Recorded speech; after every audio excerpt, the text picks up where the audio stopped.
কবরে কি আমাদেরকে যেতে হবে না? কথা বলেন, যেতে হবে না? আমরা চিরদিন চাইলেও বেঁচে থাকতে পারবো? পৃথিবীতে কেউ স্থায়ী হয় না, হোক না সে ফেরাউন কিংবা নমরুদ। কেউ ভাবে চিরকাল রয় না, কেউ ভাবে চিরকাল রয় না, পৃথিবীতে কেউ স্থায়ী হয় না। ঠিক কি না?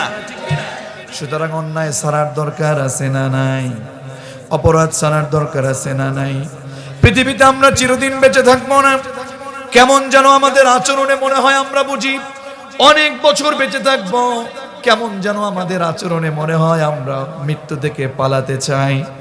যারা আল্লাহর কোরআন না মানে, যারা মানুষের বানানো আইন মানতে চায়, শয়তানি ওয়াসওয়াসায় পড়ে যায়, কেমন যেন মনে হয় তারা পৃথিবীতে চিরদিন বেঁচে থাকবে।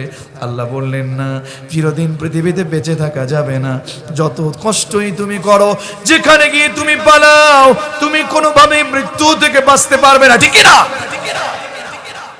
আমরা যারা সুদ খেয়ে থাকছি, আমরা যারা ঘুষ খেয়ে থাকছি, আমরা যারা নামাজ পড়ি না, আমরা যারা পর্দায় থাকি না, আমরা যখন গুনাহ করছি, আমরা ভাবছি না যে আমার রব গুনাহ করবার কারণে আমার রব আমার উপর বেজার হয়ে আছেন।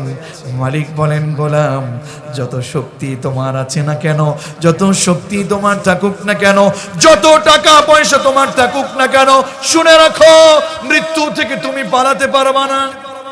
কথা বলেন না কেন? মৃত্যু থেকে কেউ পালাতে পেরেছে নাকি? আবু জাহেল বলেন, উতবা বলেন, সায়বা বলেন, ফেরাউন বলেন, নমরুদ বলেন, আজ পর্যন্ত কেউ মৃত্যু থেকে পালাতে পারে না। ঠিক না? কুল্লু নাফসিন যায়িকাতুল, everyone will take the test of death. প্রত্যেককেই মৃত্যুর স্বাদ গ্রহণ করতেই হবে।